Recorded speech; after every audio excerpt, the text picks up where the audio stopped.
इस प्रकार युद्ध करते करते वानरों और राक्षसों को बड़ा क्रोध आया।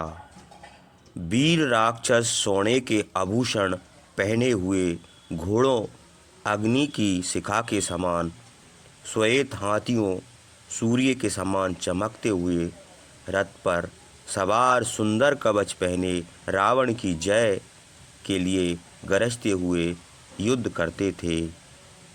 वानरों की सेना रामचंद्र की विजय के लिए राक्षसों की ओर दौड़ी। राक्षसों और वानरों का घोर युद्ध हुआ।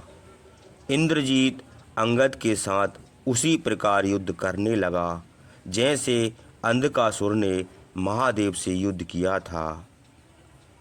दुर्धर्ष संपाति नाम का यूतप प्रजंग राक्षस से लड़ने लगा। जम्बूमाली से हनुमान का युद्ध प्रारंभ हुआ। वेगवान शत्रुघ्न नाम का राक्षस विभीषण से युद्ध करने लगा। महाबली गज तपन राक्षस से और महातेजस्वी सेनापति नील निकुंभ से युद्ध करने लगा। वानर राज सुग्रीव से पृगस और श्रीमान लक्ष्मण से विरूपाक्ष का युद्ध होने लगा। अग्नि केतु, रशम केतु, मित्रघन और यज्ञकोप, यह चारों राक्षस रामचंद्र से युद्ध करने लगे। वज्र मुष्टि नाम का राक्षस मैन से और आसनी प्रभ राक्षस द्वैत से लड़ने लगा। दूरदर्श प्रतपन नाम का भयानक राक्षस नल से युद्ध करने लगा। धर्म के पुत्र बलवान सुषेण बिंदुनमाली राक्षस से युद्ध करने लगे। इसी प्रकार और भी बलवान वानरों और भयानक राक्षसों का द्वंद्व युद्ध आरंभ हुआ। वीर वानर और राक्षस अपने अपने पक्ष की विजय चाहते थे। भयानक रोमांचकारी युद्ध हुआ। रुधिर की नदियां बह चलीं। उन नदियों में वानरों और राक्षसों के बाल सेबार के समान और लाशें बहती हुई काठ के समान जान पड़ती थीं। इंद्रजीत ने कुपित होकर वीर अंगद पर उसी प्रकार गदा का प्रहार किया जैसे इंद्र वज्र का प्रहार करते हैं। वेगवान अंगद ने अपने ऊपर आती हुई गदा को पकड़ लिया और उसी से इंद्रजीत के घोड़ों को मार डाला। विचित्र रथ भी तोड़ डाला और सारथी का भी विनाश कर दिया। प्रजंग राक्षस ने संपाति बानर को 3 बाण मारे। तब संपाति ने अश्वकर्ण का एक वृक्ष उखाड़कर प्रजंग को मार डाला। रथ पर सवार महाबली जम्बूमाली ने बड़े क्रोध से हनुमान की छाती में एक शक्ति मारी। हनुमान कुपित होकर उसके रथ पर चढ़ गए और लातों से मारकर उसका विनाश कर दिया और उसका रथ भी तोड़ डाला। प्रतपन नाम का राक्षस गरजकर नल की ओर दौड़ा और बड़ी फुर्ती से तीक्ष्ण बाण मारकर उनको घायल कर दिया। नल ने क्रुद्ध होकर उसकी आंखें निकाल लीं। पृगस राक्षस ऐसा भयानक था मानो वानरों की सेना को खा जाएगा। सुग्रीव ने सप्तपर्ण के एक वृक्ष से उसे मार डाला। लक्ष्मण ने महाभयानक राक्षस विरूपाक्ष को एक ही बाण से वध कर दिया। अग्नि केतु, रशम केतु, मित्रघन और यज्ञकोप, ये चारों राक्षस रामचंद्र पर बाण बरसाते थे। रामचंद्र ने क्रोध होकर अग्नि की शिखा के समान चमकते हुए 4 बाणों से उन चारों के सर काट डाले। मैंद ने वज्र मुष्टि राक्षस को एक ऐसा घूसा मारा कि वह रथ और घोड़ों सहित पृथ्वी पर गिर पड़ा।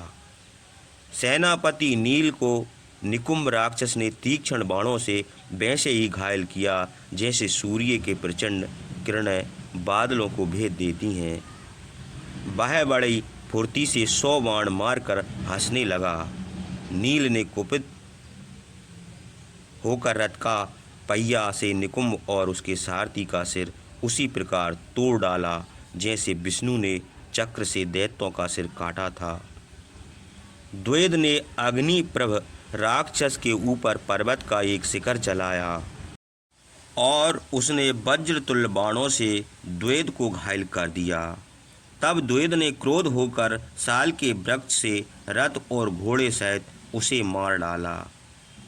रथ पर सवार बिंधुनमाली सुषेण पर सुवर्ण भूषित बाणों का प्रहार कर के गरजने लगा। सुषेण ने पर्वत का एक शिखर उसके ऊपर दे मारा, उसका रथ चूर चूर हो गया। तब बिंधुमाली गदा लेकर बड़ी फुर्ती से कूदकर पृथ्वी पर खड़ा हो गया। वानरों में श्रेष्ठ सुषेण पर्वत की शिला लेकर बड़े क्रोध से विधुनमाली की ओर दौड़े। उस राक्षस ने सुषेण की छाती में गदा का प्रहार किया, किंतु उन्होंने उस प्रहार की कुछ परवाह न करके उसकी छाती पर वह शिला दे मारी। उसकी छाती फट गई और वह प्राणहीन होकर पृथ्वी पर गिर पड़ा। इस प्रकार वीर वानरों ने राक्षसों का विनाश किया जैसे देवताओं ने दैत्यों का संहार किया था। भाला, गधा, शक्ति, तोमर और बाणों से टूटे हुए रथों और युद्ध में मारे हुए घोड़ों से, मरे हुए हाथियों, राक्षसों और वानरों से, रथों की पहिया, जुआ और टूटे हुए डंडों से पृथ्वी भयानक हो गई। युद्ध भूमि में सियार घूमने लगे। देवासुर संग्राम की तरह इस युद्ध में भी कबंध उठकर दौड़ने लगे। रुधिर से लथपथ राक्षस बड़े वेग से युद्ध करते थे और सूर्य के अस्त होने की राह देखते थे, क्योंकि रात में राक्षसों का बल बढ़ जाता है। इस प्रकार राक्षस और वानरों का घोर युद्ध हुआ। सूर्य अस्त हो गए, प्राण हरने वाली रात आ गई। अपनी अपनी विजय चाहने वाले वानर और राक्षस रात में भी युद्ध करते रहे। अंधेरी रात में तुम राक्षस हो यह कहकर वानर मारते थे और तुम वानर हो यह कहकर राक्षस प्रहार करते थे। मारो, काटो, आओ, क्यों भाग जाते हो, इस प्रकार के शब्द युद्ध भूमि में होते थे। अंधेरी रातों में राक्षसों के सोने के कवच वैसे ही चमकते थे जैसे वन में औषधियाँ चमकती हैं। भयानक राक्षस कुपित होकर उस घोर अंधकार में वानरों की सेना में कूद पड़े और उनको खाने लगे। राक्षसों के रथों में विषधर सांपों के समान ध्वजाएं लगी थीं। उनके घोड़े सोने के आभूषण पहने थे। वानर बड़े क्रोध से कूदकर रथ पर चढ़ गए और पैने दांतों से राक्षसों को नोच डाला। महाबली वानरों ने राक्षसों की सेना को विचलित कर दिया। हाथियों के सवारों को और ध्वजा पात का सहित रथों को खींच कर पृथ्वी पर पटक दिया और राक्षसों को दांतों से काट डाला। राक्षस छिपकर भी युद्ध करते थे। रामचंद्र और लक्ष्मण विषैले सांपों के समान बाणों से उनको मारने लगे। घोड़ों की टापों और रथों के पहिया से उठी हुई धूल वानर और राक्षसों की आंखों और कानों में भर गई। बड़ा भयानक रोमांचकारी युद्ध हुआ। रुधिर की नदियां बहने लगी। नगाड़ा, मृदंग, पाणव, शंख और रथ के पहियों का अद्भुत शब्द होता था। घोड़ों के हिनहिनाने, राक्षसों के गरजने, शस्त्रों के चलने और वानरों के किलकिलाने का घोर शब्द हुआ। शक्ति, शूल और परशु आदि से मरे हुए वानर से, घूसों, वृक्ष और पर्वतों में मरे हुए कामरूपी राक्षसों से और फूलों के समान गिरे हुए अस्त्रों से युद्ध भूमि ढक गई। मांस और रुधिर का कीचड़ हो गया। वानरों और राक्षसों के प्राण हरने वाली वह रात काल रात्रि के समान भयानक हो गई। घोर अंधकार में सब राक्षस केवल रामचंद्र के ऊपर बाण बरसाने लगे। क्रोध से रामचंद्र पर झटते हुए राक्षसों के गरजने का शब्द प्रलय के समान, सातों समुद्रों के शब्द के समान हुआ। रामचंद्र ने अग्नि की शिखा के समान चमकते हुए 6 बाणों से यज्ञ, शत्रु, महापार्श्व, महोदर, वज्रदंष्ट, सुख और सारण 6 राक्षसों को मारकर भगा दिया। वे रामचंद्र के तीक्ष्ण बाणों से मर्माहत होकर युद्ध से भाग गए। महारथी रामचंद्र ने चमकते हुए बाणों से सब दिशाओं को प्रकाशित कर दिया। जो राक्षस रामचंद्र के सामने आए वे उसी तरह नष्ट हुए जैसे पतंग आग में जल मरते हैं। रामचंद्र के स्वर्ण पुंख बाणों से वह रात उसी प्रकार विचित्र हो गई जैसे शरद ऋतु की रात में जुगनू चमकते हैं। राक्षसों के गरजने और नगाड़ों के बजने से भयानक मालूम होती थी। उस शब्द से त्रिकूट पर्वत प्रतिध्वनित होता था। काले रंग के बड़े बड़े गोला अंगुल बानरों राक्षसों को पकड़कर मारने लगे। अंगद और इंद्रजीत का युद्ध होता था। अंगद ने उसके सारथी और घोड़ों को मार डाला। तब इंद्रजीत अंतर्ध्यान हो गया। अंगद का यह प्रशंसनीय काम देखकर देवता और महर्षि प्रशंसा करने लगे। युद्ध में इंद्रजीत का प्रभाव सब लोग जानते थे, इसलिए अंगद से उसकी पराजय देखकर देवता और महर्षि प्रसन्न हुए। सुग्रीव, विभीषण और सब वानर भी प्रसन्न होकर अंगद की प्रशंसा करने लगे। अंगद से हार कर पापी इंद्रजीत बड़ा कुपित हुआ और अदृश्य रहकर राम लक्ष्मण पर वज्रतुल तीक्ष्ण समर्पण बाण बरसाने लगा। माया के बल से कपट युद्ध करने वाले इंद्रजीत ने दोनों भाइयों को बाणों से मूर्छित करके नाग पास में बांध लिया। यह देखकर सब वानर चकित हो गए। दुरात्मा इंद्रजीत जब सामने युद्ध करके राम लक्ष्मण का कुछ बिगाड़ ना सका, तब उसने कपट युद्ध करके दोनों भाइयों को बांध लिया।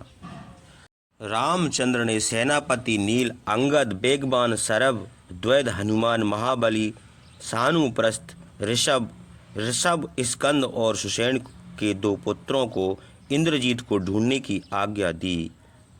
वे बड़े हर्ष से वृक्ष लेकर आकाश को गए और सब दिशाओं में उसे ढूंढने लगे।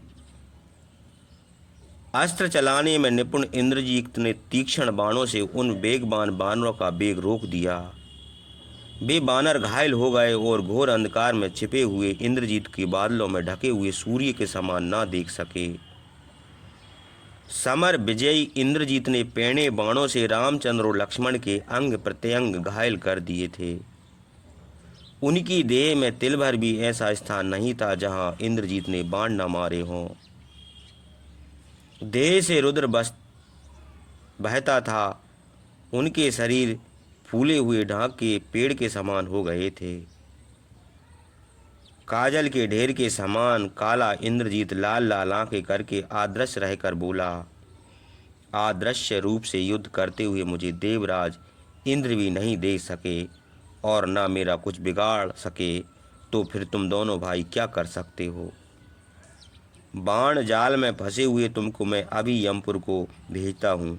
यह कहकर उसने धर्मज्ञ राम लक्ष्मण को तीक्ष्ण बाणों से घायल कर दिया और हर्ष से गरजा। बाण जाल में बंधे हुए राम लक्ष्मण इंद्रजीत को ना देख